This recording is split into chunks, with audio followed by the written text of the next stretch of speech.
Hello दोस्तों, welcome to our first video.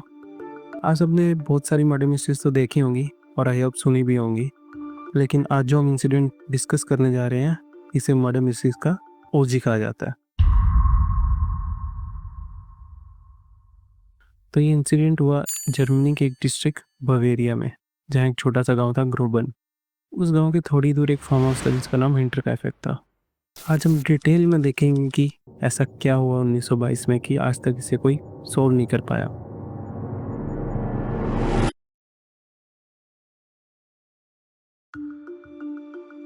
तो ये टाइम था 1922 का, जब पूरी दुनिया वर्ल्ड वॉर 1 से रिकवर कर रही थी, जिसमें जर्मनी भी शामिल था। इसी समय जर्मनी में एक परिवार था जिसका नाम था द ग्रबर्स फैमिली, जो कि अपने फार्म हाउस में रहते थे। इस परिवार में सबसे पहले थे परिवार के हेड एंड्रियस ग्रबर, इनकी बीवी कजीलिया ग्रबर, इनकी बेटी विक्टोरिया गैब्रियल, जो कि सपोजिडली एक विधवा थी।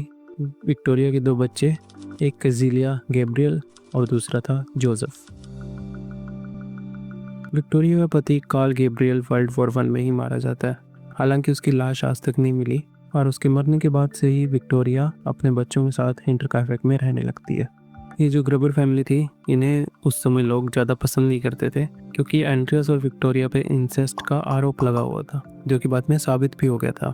इंसेस्ट कहते हैं अपनी ही ब्लड लाइन में किसी से फिजिकल रिलेशन बनाना, जिसके लिए एंड्रियस और विक्टोरिया को सजा भी हुई थी। इसके बाद भी विक्टोरिया पे अपने पिता और पड़ोसी लॉरेन के साथ अफेयर के इल्ज़ाम लगते रहे, क्योंकि वर्ल्ड वॉर 1 एंड हुआ 1918 में, जब कार्ल की मौत हुई। लेकिन जोसेफ की एज 2 साल की थी 1922 में, यानी जोसेफ कार्ल का बेटा नहीं था। लेकिन सिर्फ यही लोग नहीं थे जो मारे गए, इनमें एक मेड भी थी जिसका नाम था मरिया बॉमगार्टनर।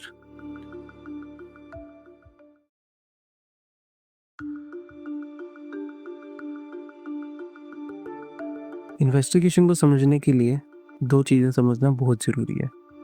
एक है हिंटरकाइफेक का मैप और दूसरा है टाइमलाइन, ताकि हमें क्रोनोलॉजी समझ आए कि किस टाइम पर क्या हुआ। तो चलिए शुरू करते हैं HKF के मैप से। अभी जो आप देख रहे हैं HKF का एक वाइड व्यू है, जिसमें ईस्ट साइड पे ग्रोबन विलेज है, जो कि 300 से 400 मीटर दूरी पे था। साउथ साइड में हैग्सन हॉल्स यानी कि विचवुड नाम का एक जंगल है। नॉर्थ साइड में कच्ची सड़क और ईस्ट साइड में खेत। अब जो अगला मैप है ये है HKF का मेन मैप। इसमें लिविंग एरिया जो अटैच्ड है स्टॉल से, फिर आता है बार्न, फिर है मशीन या फिर इंजन हाउस। बार्न के साथ में एक छोटा सा इंजन शेड है जो आइसोलेटेड है बाकी के घर से। तो चलिए अब देखते हैं ये सब स्टार्ट कहाँ से हुआ।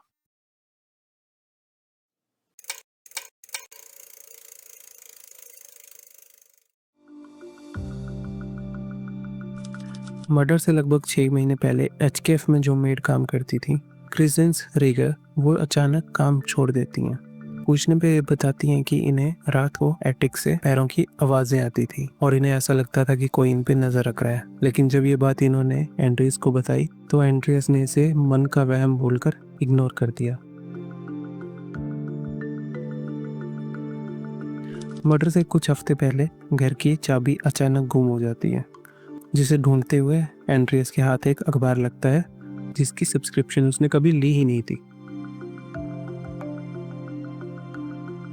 मर्डर से एक दिन पहले यानी कि 30 मार्च 1922 को एंड्रियस देखता है कि इंजन हाउस का ताला टूटा हुआ है, लेकिन ये इंजन हाउस बाकी के घर से आइसोलेटेड था, इसीलिए शायद उसके साथ वाला जो बड़ा गेट था उसे भी तोड़ने की कोशिश की गई थी। इसी के साथ एंड्रियस ने देखा कि बर्फ में जो पैरों के निशान हैं वो फार्म हाउस की तरफ आ तो रहे हैं, लेकिन वापस जाने के कोई निशान नहीं। और इसी रात एंड्रियस और बाकी घर के लोगों को भी पुरानी मेड की ही तरह एटिक से पैरों की आवाज़ आई। लेकिन जब एंड्रियस ने ऊपर जाके देखा तो उसे वहाँ कोई भी नहीं मिला।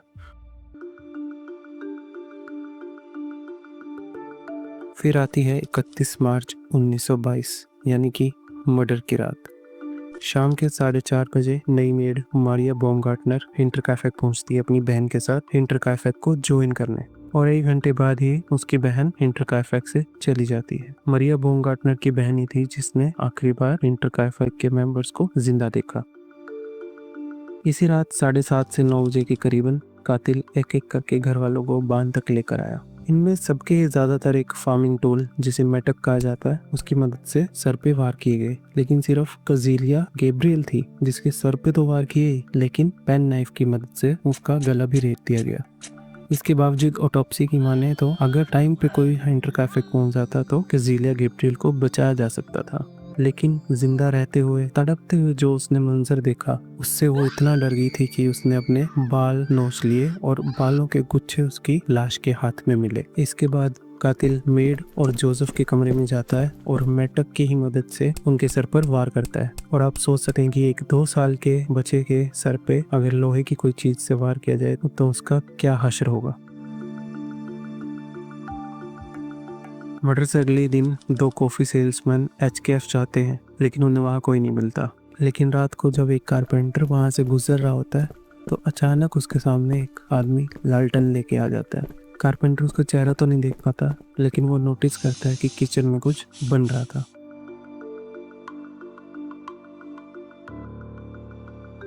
इसके बाद 2 और 3 अप्रैल को भी काफ़ी लोग इंटरकैफे आते हैं लेकिन खाली हाथ लौट जाते हैं, उन्हें वहाँ कोई नहीं मिलता। तो विक्टोरिया के फ्रेंड्स उसको चर्च के लिए लेने आते हैं। काफ़ी लोग चर्बी खरीदने इंटरकैफे पहुँचते हैं और पोस्टमैन को भी वहाँ कोई नहीं मिलता।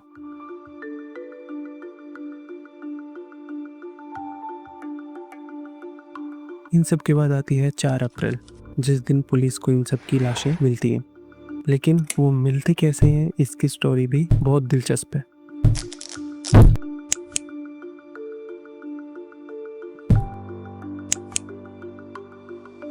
तो अब मर्डर्स को करीबन 3 दिन हो चुके थे और आसपास के लोगों को भी शक होने लगा था।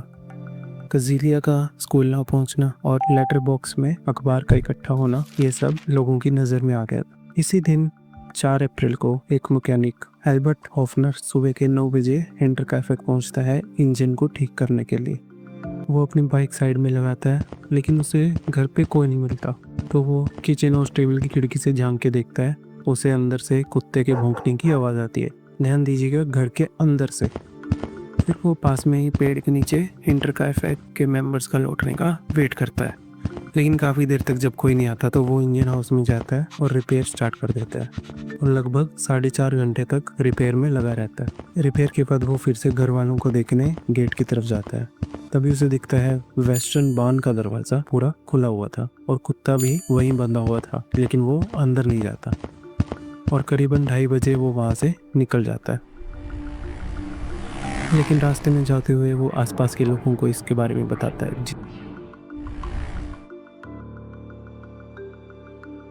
जिसे सुनकर लॉरेन अपने 2 बच्चों को इंटरकैफे भेजता है जिनकी उम्र 16 और 9 साल की थी, लेकिन वो भी खाली हाथ वापस आ जाते हैं। तभी करीबन 5 बजे के आसपास लॉरेन 2 पड़ोसी जो ग्रोवन में रहते थे जिनका नाम था माइकल पॉल और जेकब सिजिल और लॉरेन के दोनों बच्चे ये इंटरकैफे की तरफ चल देते हैं। लेकिन जब वो वहाँ पहुँचते हैं तो देखते हैं कि कुत्ता बाहर नहीं अंदर बंधा हुआ है। वो सब वेस्टर्न बार्न गेट से अंदर जाते हैं, अगला गेट फोर्सफुली तोड़ते हैं जहाँ उन्हें 4 लाशें दिखाई देती हैं। अंधेरे और जल्दबाजी के चक्कर में वो लाशें इधर उधर हिला देते हैं। लॉरेन को लगता है कि उसका बेटा जोसेफ भी इसी में कहीं दबा हुआ होगा। इसके बाद सभी लोग बाहर निकल जाते हैं, लेकिन लॉरेन अंदर लिविंग एरिया में घुसता है और मेन गेट को खोलता है चाबी से, वही चाबी जो पहले गुम हो गई थी।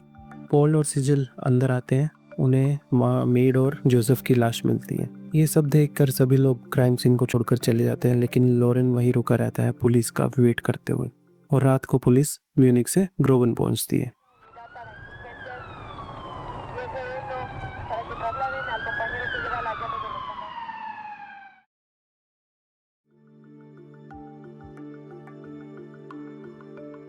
इन्वेस्टिगेशन के दौरान पुलिस को काफ़ी अजीब चीज़ें मिलती हैं। जैसे उन्हें पता चला कि मर्डर्स के बाद भी कोई कैलेंडर की डेट चेंज कर रहा था, जानवरों को खाना खिला रहा था, पेंट्री से खाना निकाल रहा था और पका भी रहा था। जब छत की इन्वेस्टिगेशन हुई तो 2 जगह से रूफ टाइल्स निकली हुई मिली, शायद बाहर नज़र रखने के लिए। और वहीं पर जली हुई सिगरेट्स भी मिली। इसके अलावा ज़मीन पर कारपेट भी बिछाए गए ताकि किसी को पैरों की आवाज़ ना आए। बांध की छत से रस्सियाँ बांधी गई, शायद जल्दी से नीचे आने और भागने के लिए। और वहीं बांध में ह्यूमन वेस्ट भी पाया गया। इसके बाद इंटरोगेशंस चलती रही, लेकिन गौर करने वाली बात यह है कि इन्वेस्टिगेशन के टाइम मर्डर वेपन्स नहीं मिले। जब कार्ल गैब्रियल के पिता प्रॉपर्टी को अगले साल गिरवाते हैं, तब वहां से मेटक और एक पेन नाइफ बरामद होता है। इसी बीच 1925 में एक अजीब घटना होती है। 5 अप्रैल को एक टीचर लॉरेन को एचकेएफ के मलबे के पास मिलता है, जो कि एक सेलर के स्टेयर पे झुक के खड़ा होता है। सेलर एक तरह का अंडरग्राउंड कमरा आप कह सकते हैं, जो कि उस टाइम पे टूटा नहीं था। उस समय लॉरेन टीचर को एक बहुत अजीब और ऐसी बात बताता है जिसके बारे में किसी ने सोचा नहीं था। लॉरेन बोलता है कि किसी ने लाशों को दफनाने की कोशिश की थी, लेकिन सर्दी और बर्फ़ के चलते ज़मीन सख्त हो गई थी, तो उनसे गड्ढा खुदा नहीं। इसके बाद से ही लॉरेन पे पुलिस का शक बढ़ जाता है, लेकिन सबूत और कोई खास रीज़न ना होने की वजह से लॉरेन की इन्वेस्टिगेशन नहीं होती। इसके अलावा पुलिस ने चोरी के एंगल से भी इस केस में तहकीकात की, लेकिन जब उन्होंने इन्वेस्टिगेट किया तो काफ़ी कीमती सामान इंटरकैफेक में ही मिला, जिसके बाद चोरी को भी उन्होंने रूल आउट कर दिया।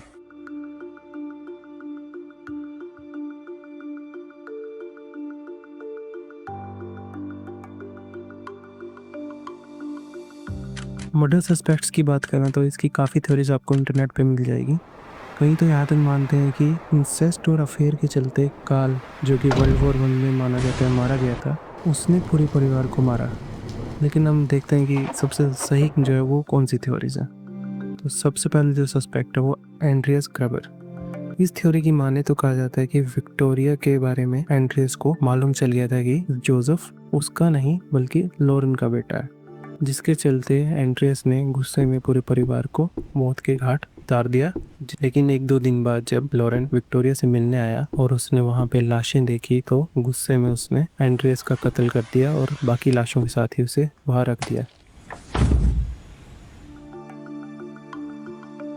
इसके बाद दूसरे सस्पेक्ट हैं गम ब्रदर्स।